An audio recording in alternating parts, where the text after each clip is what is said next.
Il carnevale con gli eventi organizzati per festeggiare il periodo dell'anno più colorato che non resta un semplice momento a sé stante ma diventa attrattiva turistica per far conoscere il territorio che ospita carri e maschere.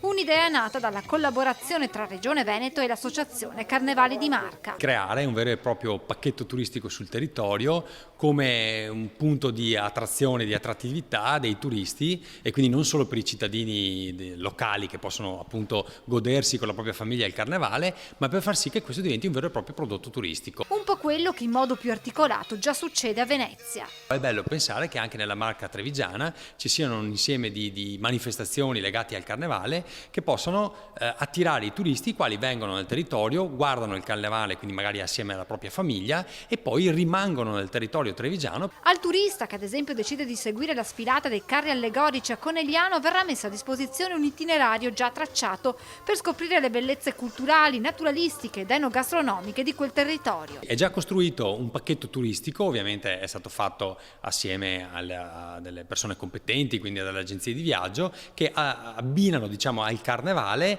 altre attività che si possono fare sul territorio. E così si fa crescere anche il numero di presenze all'interno del carnevale e si aiuta diciamo, a far conoscere un po' tutto il territorio.